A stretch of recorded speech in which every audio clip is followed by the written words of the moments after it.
Imagine, if you will, just a really specific scenario. You are stuck in a rural house, miles from literally anywhere interesting. Oh, the ultimate claustrophobic nightmare. Right. And the weather outside is just aggressively awful. The people around you are constantly complaining about how profoundly bored they are. And I'm guessing nobody actually likes each other either. Exactly. Everyone in the room is secretly nursing this massive, life-defining grudge against someone else sitting right at the table. So basically a recipe for a truly agonizing family vacation. Yeah, pretty much. You're tracked with your own spiraling thoughts and just the incredibly annoying habits of the people closest to you. You're waiting for the pressure cooker to explode. Hoping for some massive argument to finally clear the air so you can all just go home, right? But the truly terrifying part is when that massive argument finally happens and absolutely nothing changes. Which is devastating. It really is. Yeah. And that deeply uncomfortable, suffocating setup forms the basis of one of the most famous, continually adapted pieces of literature in the world.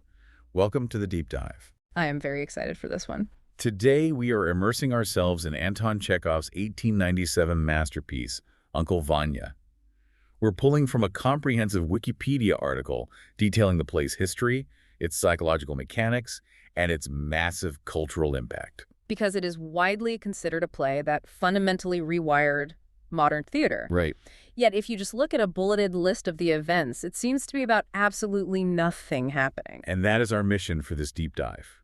We're going to figure out how a play focused on dashed hopes, unrequited love, and what the text literally calls the ennui of provincial existence manages to remain so incredibly relevant. It's a great question. Like, how does a story about bored, unhappy people in 19th century Russia continue to captivate audiences who, know these themes inside and out, driving endless revivals from Broadway to the silver screen? Well, to understand the engine of this play, we really have to look at the blueprint. And that blueprint is entirely about subtraction. Okay, let's unpack this. Because the play didn't start out as the quiet, devastating piece we know today. Right, so to understand why Uncle Vanya works so flawlessly, we first have to examine the drastic, almost surgical changes Chekhov made to the story. It really is unique among his major works. Yeah, because it's essentially a massive, ruthless rewrite of a play he published a decade earlier called The Wood Demon. The revision process is basically a masterclass in dramaturgical evolution. Critics like Donald Rayfield and Eric Bentley have used the stark differences between the two texts to map out exactly how Chekhov invented his specific brand of theatrical realism. And there's a fascinating context to this, right? There is. Rayfield points out something crucial here. Scholarship suggests Chekhov heavily revised this text around the time of his 1891 trip to the island of Sakhalin. And just for context, Sakhalin was a brutal penal colony in eastern Russia. Exactly. And Chekhov was a doctor, and he went there to observe and document the horrific conditions of the prisoners. That context changes everything, doesn't it? He goes to a literal prison colony, witnesses the absolute extremes of human endurance and chronic suffering, and then comes back to rewrite his play. Yeah, he takes the wood demon and just starts hacking away at the excess. He slashes the cast list from almost 24 characters down to just 9 essential figures. Stripping it down to the studs. Right. But more importantly, he completely strips out the melodrama. I mean, in the original play, there is a climactic suicide. Oh, wow. Yeah. And in Uncle Vanya, he changes that into a failed homicide. And he takes the original happy ending and completely deletes it, swapping it for a much more ambiguous, terrifyingly open-ended resolution. So he essentially looked at standard 19th century theater, which, relied heavily on neat resolutions, mustache-twirling villains, fainting maidens, grand tragic deaths, and decided it was a lie.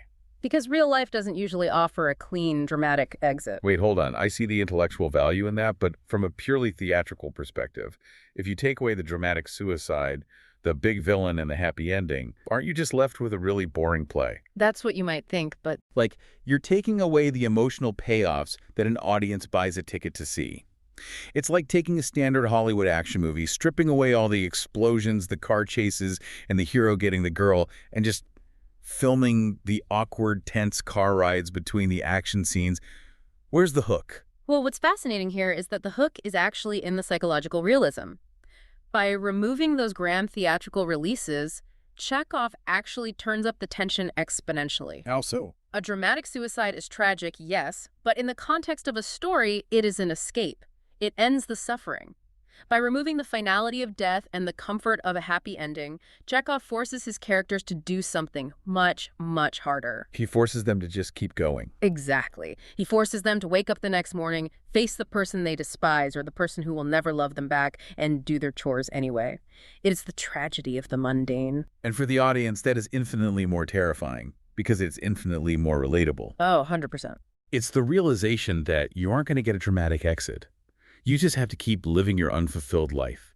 And that focus on the mundane brings us directly into the ecosystem of this rural estate. Right, because instead of looking at this like a traditional cast of characters, we really need to look at it as a closed ecosystem. Right, so you have Vanya, who is 47, and his niece, Sonia.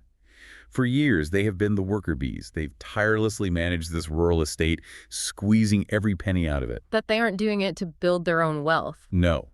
They're sending all the profits to the city to fund the glamorous intellectual life of Sonia's father, Professor Sbroyakov. And Serebryakov is essentially a parasite on this ecosystem. He's a retired university professor who has lived off the sweat of Vanya and Sonia, maintaining this illusion of intellectual greatness while contributing absolutely nothing to the actual survival of the estate. But the ecosystem is completely upended when the professor retires and moves back to the estate, and he brings his beautiful 27-year-old second wife, Yelena.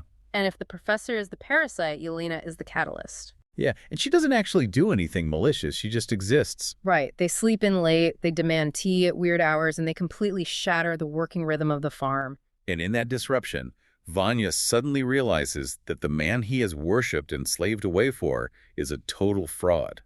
He realizes the professor isn't a great mind at all. Behind his back, Vanya brutally calls him a learned old dried mackerel. Which is such a great insult. But think about a time in your own life when you realized a mentor, a boss, or a hero of yours was actually incredibly flawed or totally incompetent. It's a jarring feeling. Definitely. Now imagine you had sacrificed your youth, your finances, and your own ambitions to serve that person. That is where Vanya is operating from. The insult is funny, but it is fueled by a terrifying, profound grief over his own misspent life. And Yelena's presence acts like a mirror that forces everyone to look at their own misery. Both Vanya and the local Dr. Astrov become completely obsessed with her. And meanwhile, you have Sonia, who is plain and practical, desperately and unrequitedly in love with Dr. Astrov. Now, Astrov is a really fascinating character to me, because when he isn't pining for Yelena or complaining about his exhausting medical practice, he is obsessively passionate about the destruction of Russian forests. Oh, yeah. The source material points out that Astrov's rants make this play one of the earliest discussions of ecological problems in world literature. It is a stunning element to find in an 1890s text. I mean, Astrov gives these incredibly detailed, passionate speeches about the climate, the flora, and the fauna.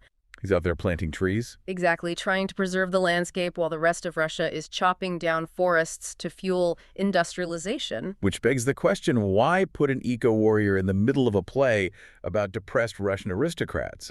It feels almost like Chekhov is mashing two different plays together. Is Astrov just a mouthpiece for Chekhov's own politics? If we connect this to the bigger picture, not at all. The environmentalism is deeply tied to the psychology of the play. How so? Well, Astrov sees the Russian forests being decimated, and he views this degradation of the landscape as a direct mirror to the degradation of the human spirit. Oh, wow. He tells the other characters that they are destroying the beauty of the world just out of sheer laziness and a lack of vision. Astrov's desperate need to plant trees is his way of trying to leave a legacy because he feels his own human potential is completely dead. He's trying to cultivate life in the soil because he can't cultivate it in himself. That makes so much sense. It really elevates the whole dynamic. Right. Because on the surface, you have Sonia loving Astrov, Astrov and Vanya loving Yelena, and Yelena trapped with a miserable professor. It would be very easy to dismiss this as just a 19th century soap opera wrapped in a fancy Russian coat. And that is a trap many poor productions fall into. But Chekhov is doing something far more surgical. Okay. The romantic entanglements are symptoms, not the disease. These characters aren't actually experiencing epic romance. Vanya and Astrov chasing Yelena are essentially distractions. To avoid looking at themselves. Yeah, precisely. They are throwing themselves into these dramatic, hopeless infatuations so they don't have to face the terrifying emptiness of their own choices. Because Yelena confesses she married the professor because she thought she loved his intellect, but it was an illusion. And Astrov admits he is completely numb to life. They're all using the drama of unrequited love as a shield against the existential dread of their own mediocrity. Right. And that simmering resentment over wasted youth, over feeling totally unappreciated, and over realizing your life is half over with nothing to show for it, that pressure cooker finally blows in Act 3. It does. And it leads to a climax that is arguably one of the most pathetic and yet brilliant moments in theater history. It is the ultimate anticlimax, engineered to perfection. Yeah. And the inciting incident is completely selfish. The professor gathers the entire family to announce a brilliant new business plan. He wants to sell the rural estate. Which is wild. Right. Because legally, the estate belongs to his daughter Sonia, and it is the only home Vanya has ever known. But the professor wants to sell it out from under them, invest the money to get a higher yield, and hopefully buy a nice little villa in Finland for himself and Yelena. He's essentially announcing that he is going to make Vanya and Sonia homeless so he can live a more comfortable retirement. And the darkest part is that the professor expects them to just agree to it. Because they always have. He assumes their subservience is absolute. But Vanya snaps. Decades of submission just evaporate in an instant. He starts raging. He screams about his sacrifices. He literally yells that without the professor holding him back all these years, he could have been a genius. Right. He claims he could have been a second Schopenhauer or Dostoevsky. Yes. And he storms out of the room. The professor, highly offended, goes after him to demand respect. And then, offstage, we hear a gunshot. Now, the audience is conditioned to expect the tragedy here. The murder. Exactly. Here's where it gets really interesting. The professor comes running back onto the stage, absolutely terrified, chased by Vanya, who has a pistol. Vanya points the gun point blank at his tormentor. He fires again. And he misses. 2 shots. Entirely missed. Completely missed. Disgusted with himself, Vanya throws the gun down and just gives up. So pathetic. And later on, in Act 4, Vanya tries to steal a vial of Astrov's morphine to commit suicide. But Sonia and Astrov eventually corner him, they plead with him, and he just voluntarily hands the morphine back. He surrenders the last possible escape route. Yeah, and here's what I find so fascinating about this. The psychology of missing that shot. It's not just that he has bad aim. It's like a dog that has been tied to a post in the yard its entire life. Oh, that's a great way to put it. Right. Even when the leash finally snaps, the dog doesn't know how to run away. It just stands in the yard and barks. Vanya's subservience is so deeply ingrained into his very DNA that his body literally will not let him pull off the murder. But I have to wonder, looking at his meltdown, was Vanya actually a genius? Was he really robbed of his potential to be the next Dostoevsky? Or is the professor just a highly convenient excuse for Vanya's own lack of talent? That question cuts to the absolute core of Vanya's tragedy, and the brutal truth is, it doesn't matter. Really? It doesn't matter if he was a genius or totally unremarkable. The tragedy is that Vanya voluntarily handed over his agency to another human being without ever questioning it. Right. He chose to dedicate his life to a man he didn't really investigate, and he waited until he was 47 years old to ask why. His profound self-disgust when he throws that gun down is the realization of his own utter impotence. He realizes he can't even play the role of the villain correctly. He is incapable of even ruining his own life with dignity. And that realization paves the way for the most devastating resolution possible. The professor and Yelena realize they can't stay. They pack their bag. The disruption is over. Yeah, and before they leave, Serebryakov and Vanya actually make peace. They mutually agree that all will be as it was before. The outsiders leave. And Vanya and Sonia simply walk back over to their desks, sit down, and start doing the estate's ledger accounts again. Vanya's mother goes back to reading her pamphlets. That is Chekhov's genius right there. The true tragedy isn't death, it is the inescapable return to the status quo.